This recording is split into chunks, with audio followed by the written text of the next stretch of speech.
untuk membawa kita mengantar kita dalam pemberitaan firman. Mari kita berdoa. Silahkan, Ade Naomi.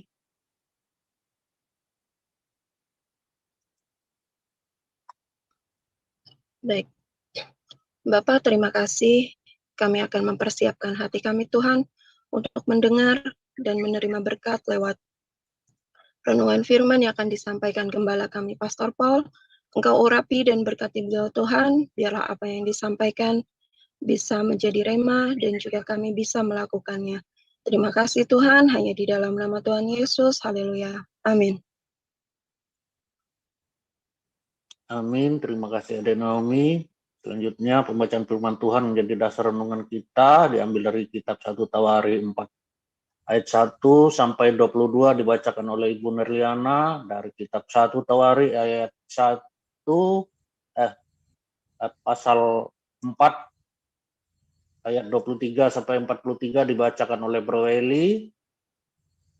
Dari kitab Yohanes 10 ayat 1 sampai 21 dibacakan oleh Ade Naomi, dan dari kitab Yohanes 10 ayat 22 sampai 42 dibacakan oleh Ibu Tinta. Yang pertama silahkan Ibu Nerliana. Baik, terima kasih Pak Enardo. Bapak Ibu, mari kita membaca firman Tuhan dari 1 Tawari 4 ayat 1 sampai 43. Saya bacakan sampai ayat 22. Demikian firman Tuhan. Anak-anak Yehuda ialah Peres, Hezron, Karmi, Hur, dan Syobal. Reaya, anak Syobal, memperanakkan Yahat, dan Yahat memperanakkan Ahumai dan Lahat. Itulah kaum-kaum orang Zorah. Inilah anak-anak Etam, Yisrael, Isma, dan Itbas. Nama saudara perempuan mereka ialah Hezelel Poni. Lalu Pnuel, bapa Gedor, dan Ezer, bapa Husa. Itulah keturunan Hur, anak sulung Efrata, bapa Bethlehem. Asyur, bapa Tekoa, mempunyai 2 istri, yakni Hela dan Naara. Naara melahirkan baginya Ahuzam, Hefer, Temeni, dan orang Ahastari. Itulah anak-anak Naara. Anak-anak Hela ialah Zeret, Yesohar, dan Etnan. Kos memperanakkan Anub, Hazubeba, dan kaum-kaum Aharhel bin Harum. Yabes lebih dimuliakan daripada saudara-saudaranya. Nama Yabes itu diberi ibunya kepadanya sebab katanya, aku telah melahirkan dia dengan kesakitan. Yabes berseru kepada Allah Israel, katanya, kiranya engkau memberkati aku berlimpah-limpah dan memperluas daerahku, dan kiranya tanganmu menyertai aku dan melindungi aku daripada malapetaka, sehingga kesakitan tidak menimpa aku.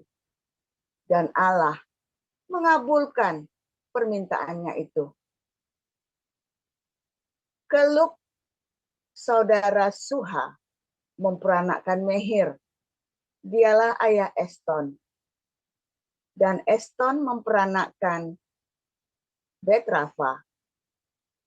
Paseah dan Tehina, bapa Irnahas, itulah orang-orang Reka.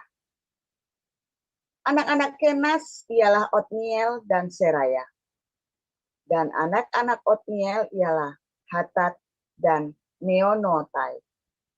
Dan Meonotai memperanakkan Ofra.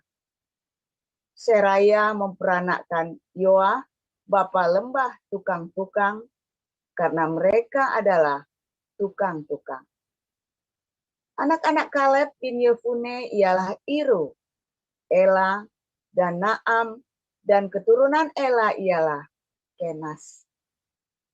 Anak-anak Ihalelil ialah Zif, Zifa, Seraya, dan Azareel. Anak-anak Esra ialah Yeter, Meret, Efer, dan Yalon. Itulah anak-anak Bica, putri Fir'aun, yang telah dikawini Meret.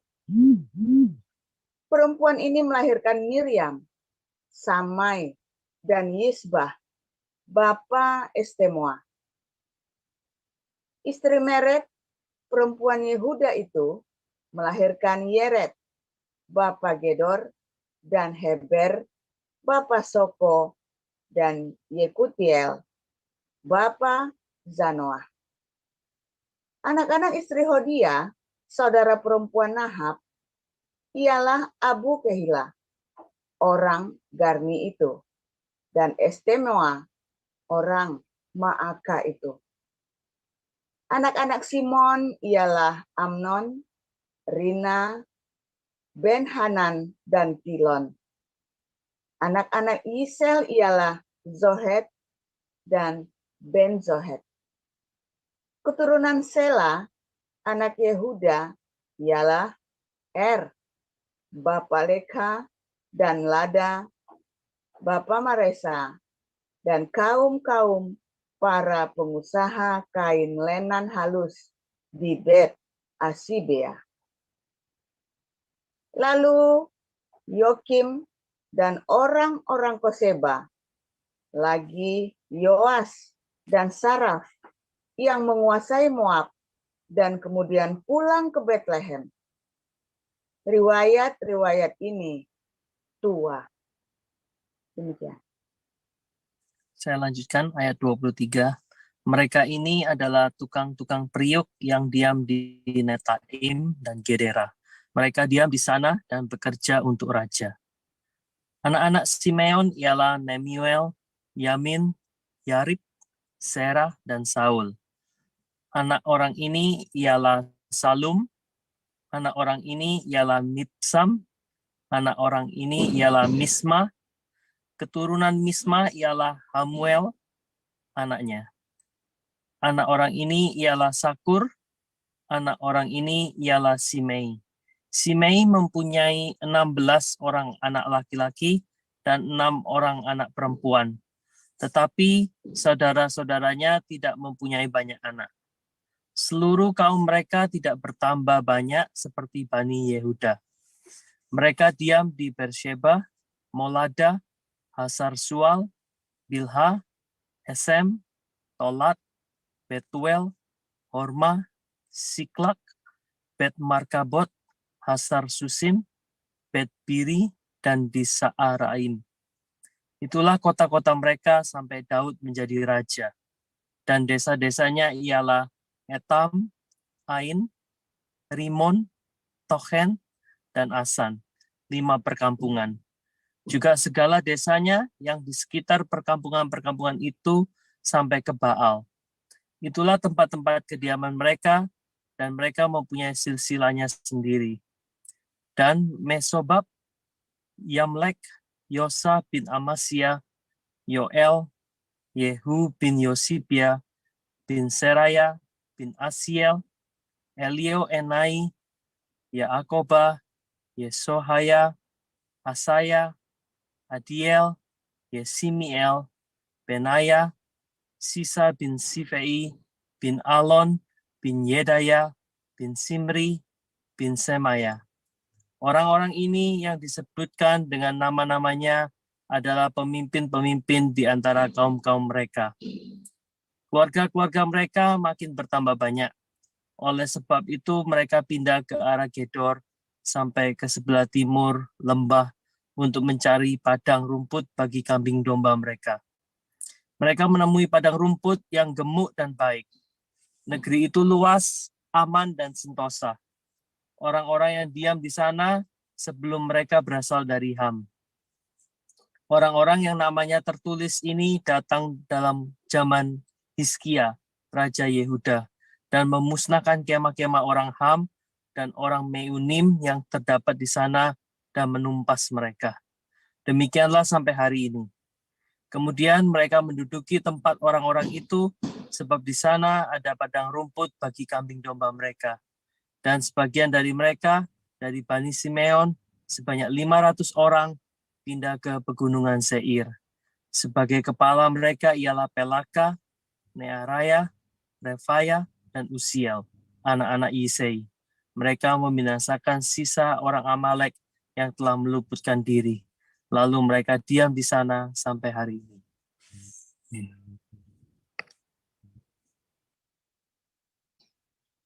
Baik, saya akan melanjutkan pembacaan dari Yohanes 10 ayat 1 sampai 21.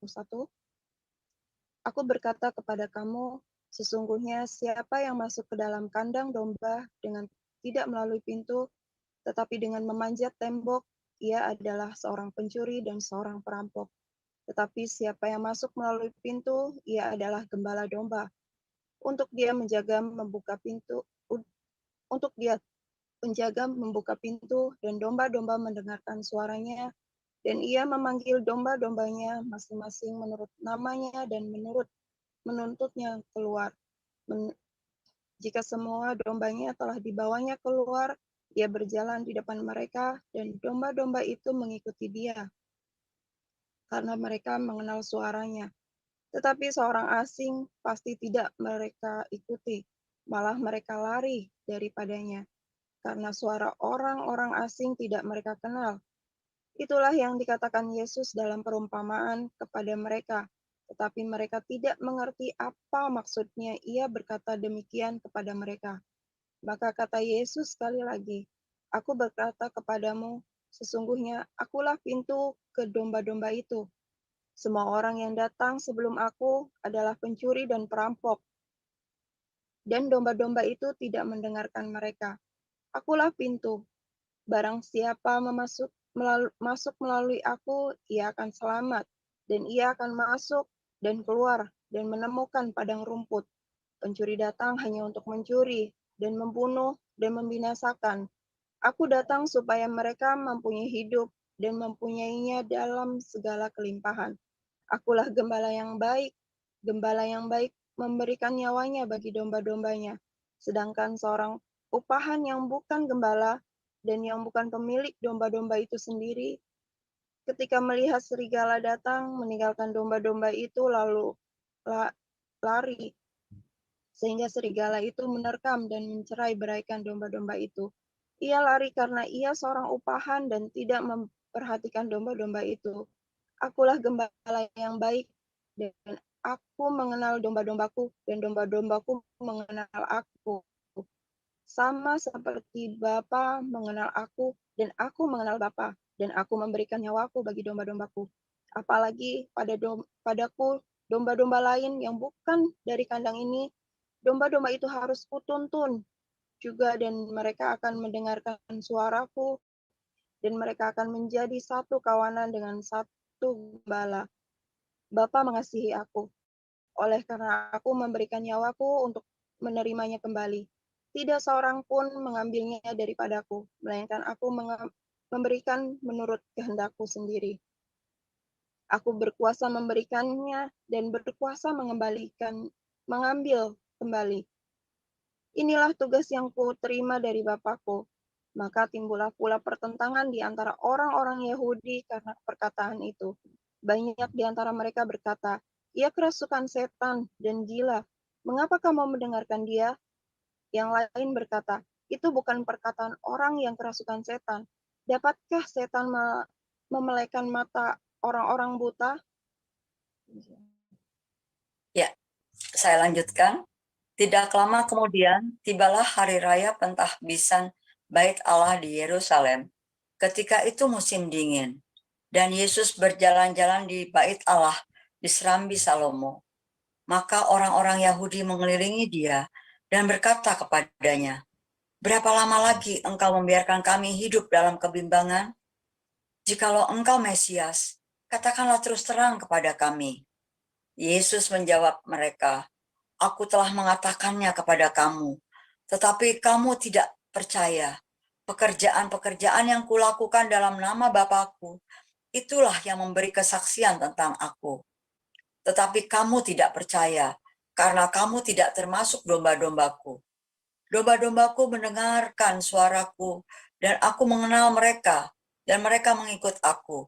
Dan aku memberikan hidup yang kekal kepada mereka, dan mereka pasti tidak akan binasa sampai selama-lamanya. Dan seorang pun tidak akan merebut mereka dari tanganku. Bapakku yang memberikan mereka kepadaku lebih besar daripada siapapun, dan seorang pun tidak dapat merebut mereka dari tangan Bapa. Aku dan Bapa adalah satu. Sekali lagi, orang-orang Yahudi mengambil batu untuk melempari Yesus. Kata Yesus kepada mereka, banyak pekerjaan baik yang berasal dari Bapakku, yang kuperlihatkan kepadamu. Pekerjaan manakah di antaranya yang menyebabkan kamu mau melempari aku? Jawab orang-orang Yahudi itu, bukan karena suatu pekerjaan baik, maka kami mau melempari engkau, melainkan karena engkau menghujat Allah, dan karena engkau sekalipun hanya seorang manusia saja menyamakan dirimu dengan Allah. Kata Yesus kepada mereka, tidakkah ada tertulis dalam kitab Taurat kamu, aku telah berfirman, kamu adalah Allah?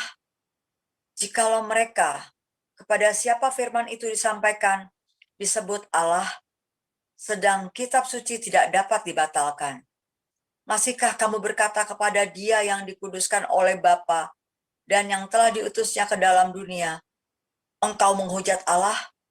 Karena aku telah berkata, aku anak Allah. Jikalau aku tidak melakukan pekerjaan-pekerjaan Bapakku, janganlah percaya kepadaku. Tetapi jikalau aku melakukannya dan kamu tidak mau percaya kepadaku, percayalah akan pekerjaan-pekerjaan itu, supaya kamu boleh mengetahui dan mengerti bahwa Bapa di dalam aku dan aku di dalam Bapa. Sekali lagi mereka mencoba menangkap Dia, tetapi Ia luput dari tangan mereka. Kemudian Yesus pergi lagi ke seberang Yordan, ke tempat Yohanes membaptis dahulu. Lalu Ia tinggal di situ.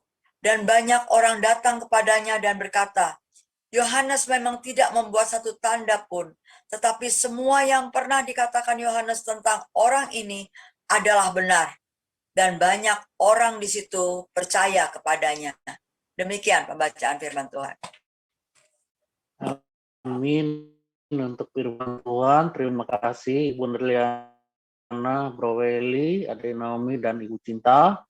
Selanjutnya kita akan dengar pemberitaan renungan firman Tuhan dengan tema doa Yabes. Silakan Pastor Paul.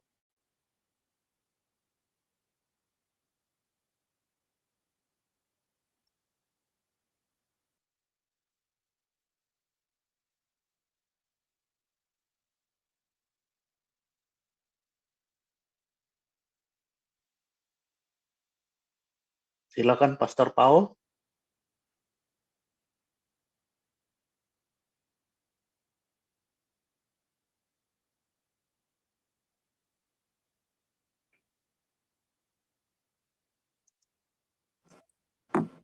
Tolong yang bagian Eropa sama Paulusan dijadikan co-host supaya saya leluasa.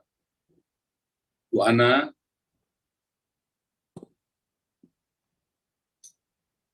Sudah belum? Belum.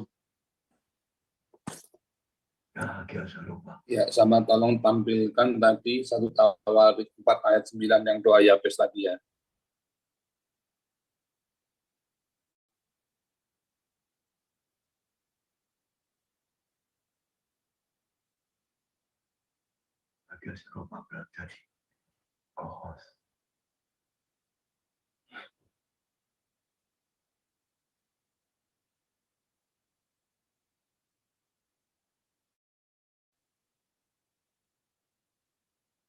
Bu Ana, Bagias Eropa dijadikan co-host dengan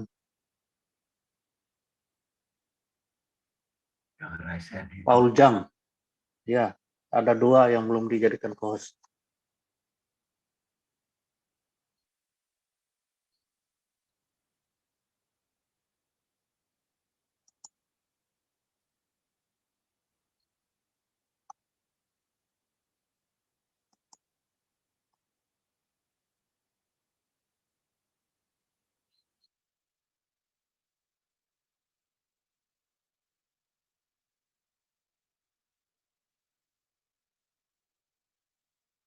Pastor Paul itu yang jadi host siapa ya? Wanda atau Papa? Kalau enggak pindahin aja sebentar ke saya, Pak. Nanti saya jadi, udah. Oke, terima kasih ya.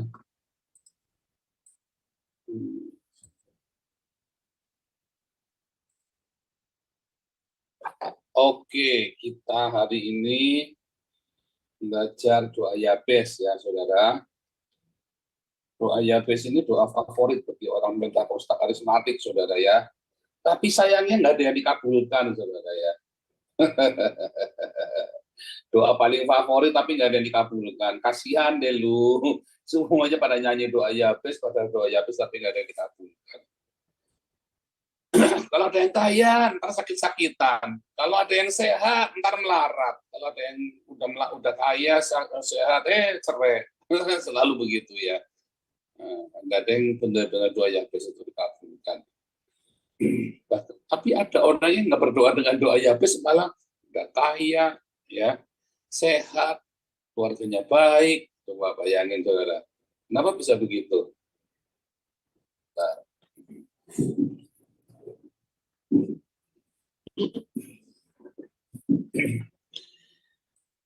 Ya, saya harus tutup jendelanya supaya jalan kedengaran sama tetangga. Karena ini menjelang Sabat ya, Sabat Pentakosta ya.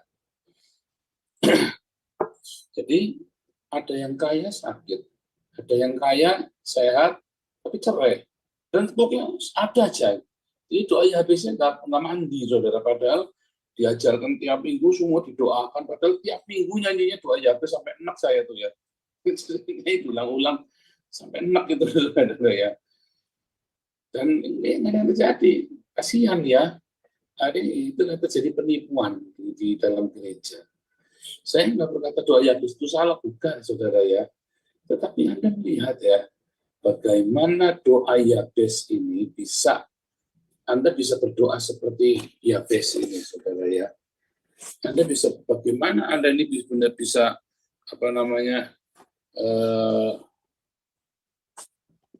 berdoa seperti Yabes dan dikabulkan. Nah itu masalahnya kan. Masalahnya terus pada pada bikin teori sendiri-sendiri. Teks menjawab teks, Alkitab menjawab Alkitab, saudara.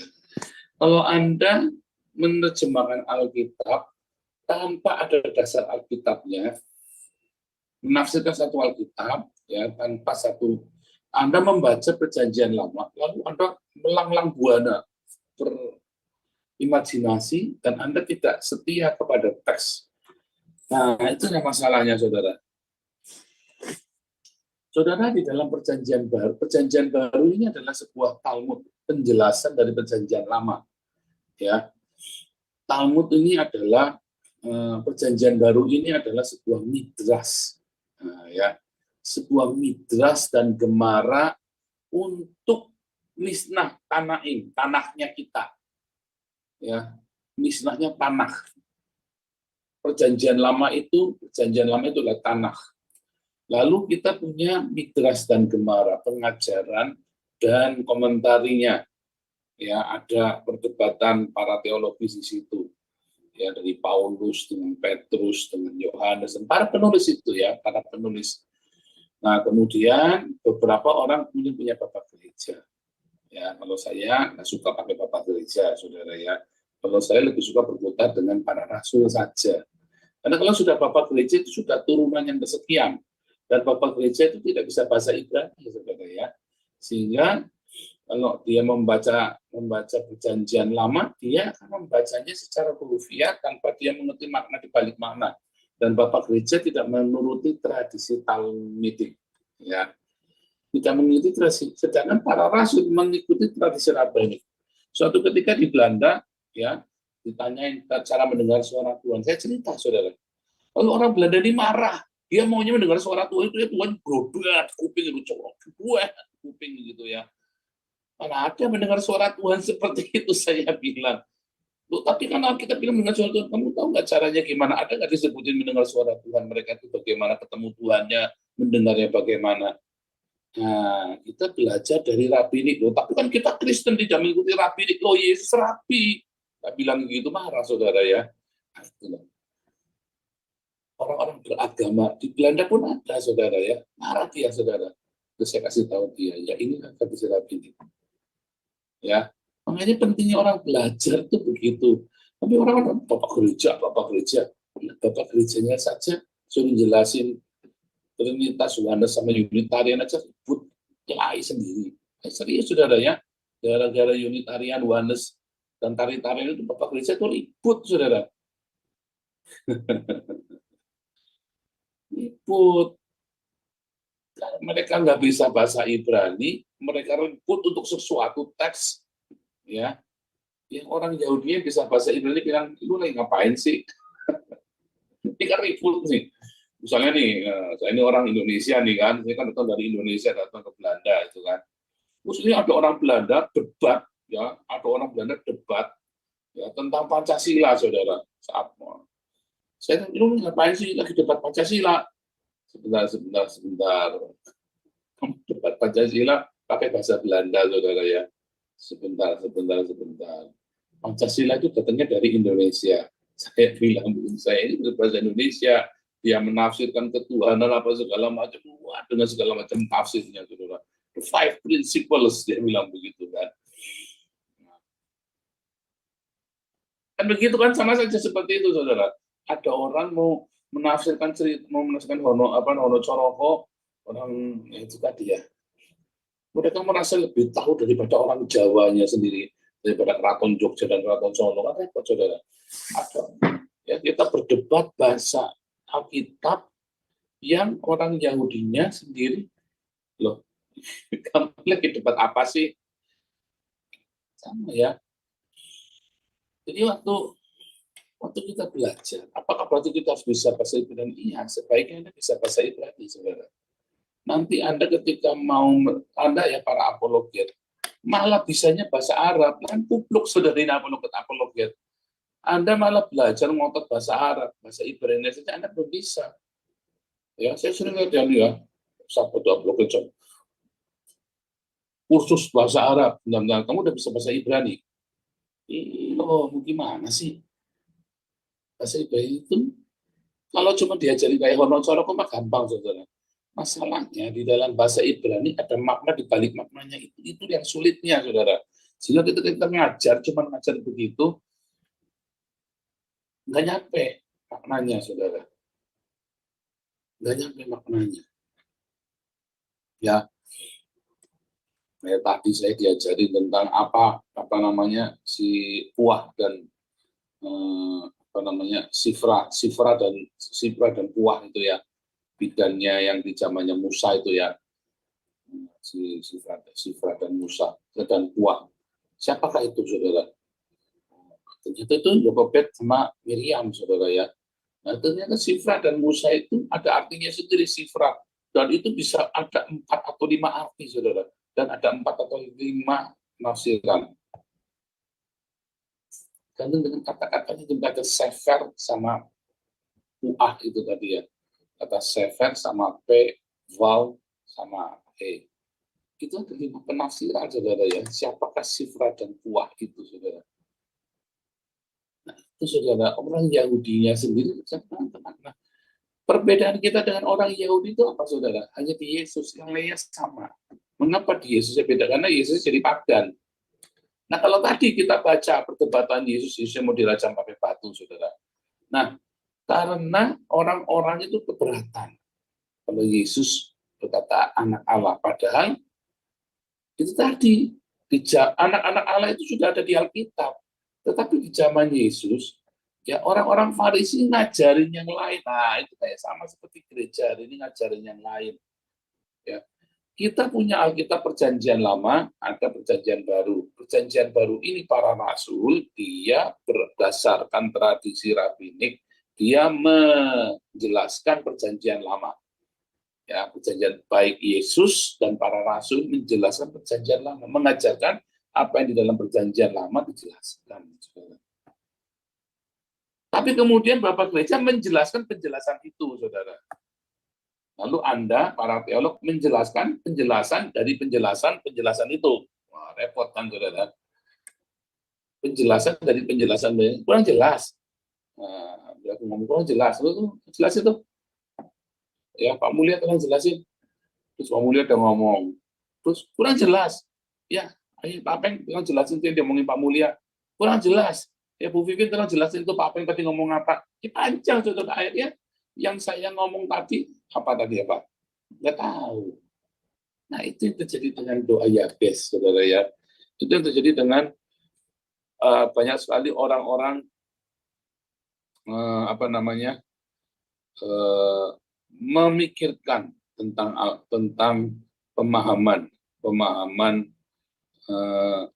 satu makna dari sebuah cerita tadi ya. Sebuah cerita itu berarti sebuah hagadah.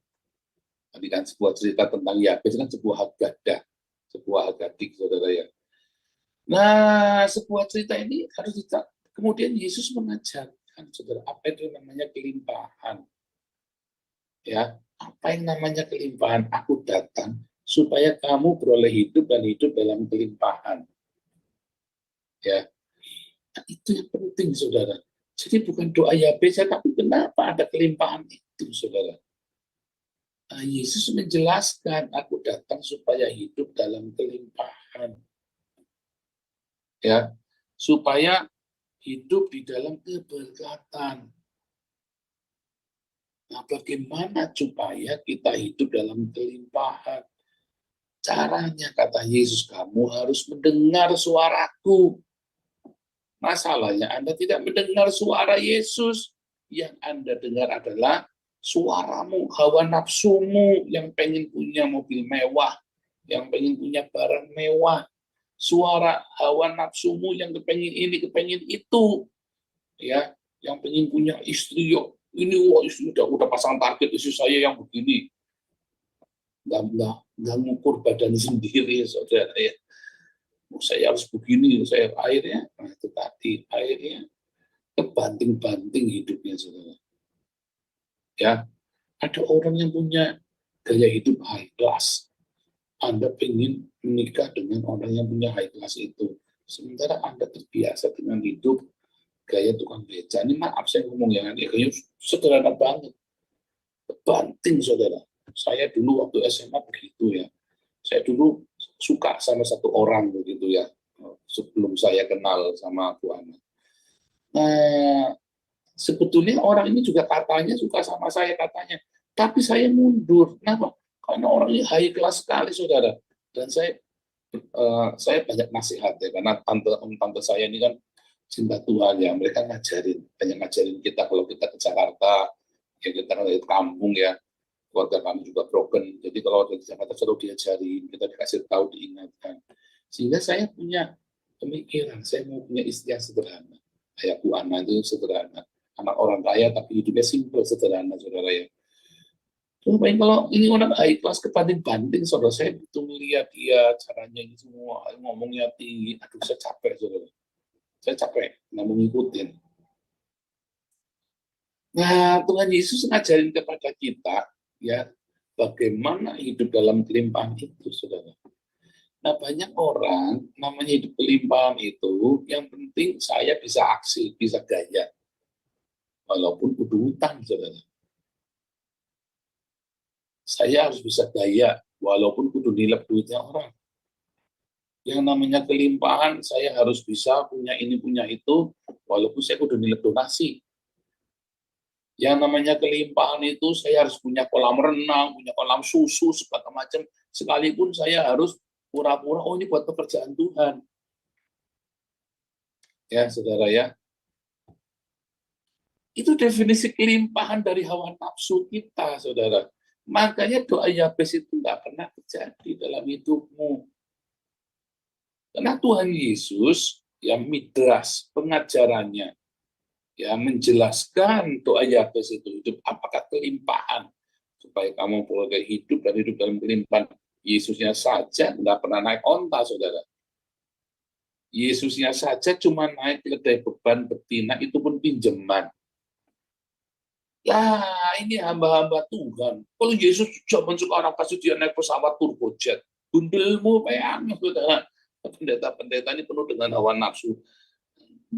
Ya, itu ada pendeta khotbah begitu, saudara ya. Pernah ngajar nih pendeta ini, saudara ya. Kalau Yesus hidup bersama sekarang pasti dia pakai limosin, pakai turbojet. Gundelmu bayang, naik onta aja nggak pernah, saudara. Pernah Yesus naik keledai beban, itu pun pinjaman, nggak beli, saudara. Hidupnya begitu simpel, sederhana. Apakah Yesus perlu membangun sinagog yang mewah seperti Rabai Akiva, seperti Rabai Yahudi yang punya sinagog yang gede-gede, saudara? Seperti Rambam itu sinagog yang gede-gede, saudara ya. Akiva itu muridnya 24.000, bayangin, saudara ya. Rabai Akiva itu zamannya Yohanes di Patmos itu ya, tahun 120, zamannya muridnya Yohanes Polikarpus. Dia punya pengikut 24.000, saudara. Bayangin. Itu kayak jemaatnya Betani Nginden itu 24.000 itu satu gedung itu, saudara ya. Gede banget. Tetapi Yesus nggak memilih membangun gedung besar. Dia khotbahnya 5.000 orang di lembah, saudara ya. Di cekungan lembah.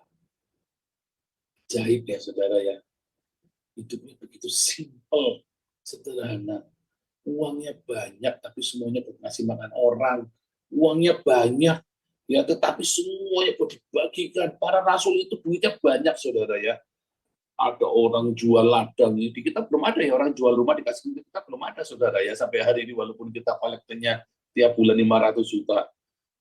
Ada orang sampai jual ladang, dikasih ke duitnya, dibagi-bagi, saudara, buat orang-orang yang membutuhkan. Ajaib ya, saudara ya. Para rasul itu kalau dinihati kayak pendeta-pendeta itu sudah kaya raya itu para rasul. Tapi Paulus enggak, saudara ya. Paulus enggak, semua hidupnya sederhana begitu. Paulus dikirimin uang dikirim ke Yerusalem karena lagi ada aniaya, saudara. Kayak kita begini ya, ada uang Pak Yusuf Manubu lagi sengsara, ada duitnya kirim semua bayar lawyer. Nah, ada dulu si siapa itu Pak Dermawan, Pak siapa itu ya. Itu ada berapa ratus juta saja kita nyumbang orang, saudara ya. Buat KC saja dari grup kita ya buka 400 juta. Buat Pak Dermawan juga 300 juta. Buat Pak Yusuf Maruburu 100 juta. Bila udah berapa banyak itu kita kirim-kirim ke orang tuh. Kalau saya makan sendiri semuanya atau saya kasih palak 30%, lumayan, saudara ya. Saya punya mobil baru, saudara. Tetapi kita meneladani teladan Yesus dan para rasul, itulah midrasnya, saudara. Itulah pengajaran dari Yesus menjelaskan apa yang namanya kelimpahan si Yabes ini, saudara. Apakah Yabes itu terus seperti hidup dalam kemewahan, saudara? Enggak, saudara. Doanya apa, saudara? Yabes berseru kepada Allah Israel, kiranya engkau memberkati aku berlimpah, memperluas daerahku. Ya, kenapa memperluas daerahku? Saudara ingat, ini masih di zaman Hakim-Hakim, saudara. Antara Hakim-Hakim sampai dengan zamannya Daud. Setiap orang harus memperluas daerahnya sendiri, nggak boleh males. Artinya harus apa, saudara? Harus rajin. Kiranya tanganmu menyertai aku, melindungiku dari malapetaka. Lagi memperluas daerahnya, jangan sampai dibunuh orang. Ya, jangan sampai sakit karena kecapean. Ya, dan hidupnya melimpah. Artinya tidak takut besok mau makan apa. Kalau namanya kekurangan, besok mau makan apa bingung. Tahu bedanya, saudara? Tetapi Anda berpikir namanya kelimpah, Anda kudu naik mobil Alphard, kudu pakai Ferrari, pakai Porsche. Nah, itu namanya bukan kelimpahan, saudara. Itu namanya umpak-umpakan. Tahu bedanya, saudara? Pakai pesawat jet pribadi, itu namanya umpak-umpakan, bukan kelimpahan. Saudara tahu namanya kelimpahan? Hari ini saya makan, ya. Hari ini saya punya persediaan, walaupun saya ada di Haifa, saya sendirian. Saya punya persediaan makanan di lemari. Saudara, ada daging domba 1 kilo, ya ada udang, karena itu memang buat makan 1 bulan. Saudara, saya belanjanya sekalian, ya ada udang 1 kilo, bukan 1 kilo, 500 gram, ya ada ada hamwos itu ya, ada telur, itu namanya melimpah, saudara. Besok saya mau makan apa, nggak bingung, ada beras 5 kilo, udah punya rice cooker, itu namanya kelimpahan, saudara.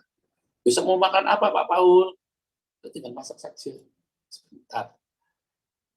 Ya namanya kelimpahan itu, saudara.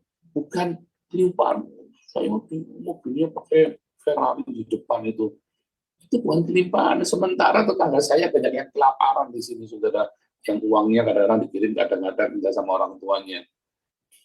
Ya, walaupun sekolah di luar negeri belum tentu mereka orang-orang kaya loh, saudara. Kadang-kadang juga pas-pasan juga. Nah, itu namanya kelimpahan, saudara. Ada nggak takut besok makan apa? Ya, bukan Anda bingung besok mau beli mobil apa. Itu namanya umpak-umpakan, saudara. Bermewah-mewah di siang hari bolong. Besok beli mobil mewah apa lagi nih, kemudian berbosan koleksi mobil. Itu namanya Anda umpak-umpakan. Oke, terakhir, saudara. Tadi sudah ada kelimpahan. Hati-hati. Ada kelimpahan itu namanya makan, saudara ya. Bukan Anda terus harta bergelimang, harta. Enggak, Anda kalau memikir doa Yabes itu jangan bergelimang harta benda. Jangan, saudara. Kalau Anda bergelimang harta benda pun, kalau Tuhan izinkan, biarlah harta itu memberkati banyak orang, saudara. Bukan buat bermewah-mewah. Dosa, saudara. Ya, bermewah-mewah itu dosa, saudara. Jangan berpikir Anda bermewah-mewah itu hak saya. Oh iya, hakmu, saudara. Tetapi kemewahan itu akan membawa kamu ke neraka. Oh, itu pendeta bermewah masuk neraka, saudara. Serius, saudara. Saya nggak ini ya, nggak bercanda, saudara ya. Kalau Anda diberkati berlimpah, itu bukan untuk Anda bermewah-mewah, saudara. Ingat, saudara. Kalau sampai Anda punya tabungan yang miliar-miliar di tabungan, itu bukan untuk Anda bermewah-mewah. Anda boleh beli barang bagus, tetapi Anda harus terus, saudara, di pikiranmu apa, saudara? Berbagi kepada orang-orang yang membutuhkan, yang miskin. Selalu dalam pikiranmu harus itu, saudara. Kalau pikiran itu hilang dari otakmu, hari itu hartamu sedang membawamu ke neraka. Apa itu yang namanya berlimpah? Kamu tidak takut besok mau makan apa, saudara? Apa yang kamu makan, minum, pakai, kamu nggak bingung. Ya besok ini bajunya celana dalam sudah saya C lagi, saudara. Nah, itu namanya kekurangan, saudara, sampai celana dalam bolak-balik dipakai. Ya, kan, seminggu misalnya. Tapi namanya berkelimpahan. Anda besok makan, minum, pakai, Anda bingung, saudara. Apa yang namanya memperluas daerah tanganmu yang rajin, saudara. Lah Anda mau memperluas daerah cuma duduk engkang-engkang, sudah dimodalin, Anda modalnya mana digadein, kan kubluk, saudara. Saya kadang-kadang nggak ngerti sama orang, tapi itu mentalitas. Dan saya mau ngomong apa, saudara ya, itu mentalitas. Dikasih tahu, bukannya merenung, malah balik ngajarin saya, saudara. Kubluk ini orang, saudara. Selalu ada orang begitu ya. Dia dikasih tahu, sudah dikasih modal, sudah dipercaya supaya dia jalan, modalnya malah digadein, saudara. Saya kadang-kadang ngerti cara berpikirnya ya, sudah digadein semuanya, kan saya nggak pernah minta. Kita ini mau berbuat baik tanpa kamu harus minta, kita lihat kamu perlu, kita kasih. Malah digade, saudara. Ada banyak itu bolak-balik begitu, bukan cuma 1-2. Mentalitas, saudara. Jadi kalau Anda mau memperluas daerahmu, kamu harus berkeringat. Makanya Adam dibilangin, kamu akan berkeringat. Tahu bedanya Tuhan ngomong sama Adam, sama Tuhan ngomong sama Kain? Tanah yang tertutup itu akan bersyukur, saudara, berbuah. Tapi kalau sama Kain, kamu kerja sekeras apapun, maka tanah itu nyaris tidak menghasilkan, saudara. Ya, tutup onak budi yang tumbuh. Ya kan? Karena dosa, karena hawa nafsu. Tapi Adam bilang apa, saudara? Kamu akan berkeringat, berpeluh sampai kamu jadi tanah. Tapi ada hasil, ada blessing. Tanah yang tertutup itu kemudian berbuah. Walaupun tanah itu tertutup, tapi berbuah lebat. Kalau Kain beda, saudara. Kamu sudah berpeluh, tapi yang tumbuh malah onak duri. Apalagi kalau kamu tidak ngerjain apa-apa, saudara. Mampus tidak, kerja jangan makan. Yang ketiga, saudara, dilindungi, disertai. Immanuel, ada kesetiaan. Kamu tidak boleh lalai tiap hari firman Tuhan, doa, ucap syukur. Jangan mengeluh, jangan bersungut-sungut. Jauhkan dari semua malapetaka. Dan sumpah serapahnya orang-orang yang sirik sama kamu. Makanya saya selalu bilang sama orang-orang yang lagi disirikin, sabar, sabar. Orang lagi disirikin, jauh. Kalau nggak mempan, kalau kamu tolak dalam nama Yesus, responmu kudu benar. Kayak saya tiap hari, batalkan semua kutuk, ciong, sial, sumpah serapah, maki-makian, nubuatan buruk, semua penglihatan buruk, perkataan buruk, semua dibatalkan dalam nama Yesus tiap hari, saudara. Sehingga Anda mau ngutukin apa sama saya, nggak akan mempan, saudara. Baliklah, iya, saudara, kutuknya. Ya kan pada balik, kan orang ngutukin saya kan pada balik semua, kan kutuknya. Coba Anda kan lihat sendiri. Tidak ada kesakitan. Kalau apa, saudara, semua ini akan terjadi. Ada orang kerja capek sampai sakit. Kan konyol, saudara. Ya, sampai sakit yang enggak berjanji, saudara. Udah cucuk sama kerjanya. Gara-gara ambisi. Tapi kalau Anda hidup di dalam berkat doa Yabes yang benar, yang di dalam Yohanes 10, domba-dombaku mendengar suaraku. Tiap hari dia dengar suara Tuhan Yesus. Manis lembut Tuhan Yesus memanggil kita semua. Apa, saudara? Marilah padaku yang letih lesu dan berbeban berat. Pikulah kuk yang kupasang, pikulah beban yang kuberikan kepadamu. Yaitu apa, saudara? Cinta kasih. Dan apa, saudara? Beban pengampunan. Cinta kasih, pengampunan, ada diakonia. Ya kan? Itu kan semua beban yang diberikan oleh Yesus pada kita, saudara. Tuhan Yesus memberkati.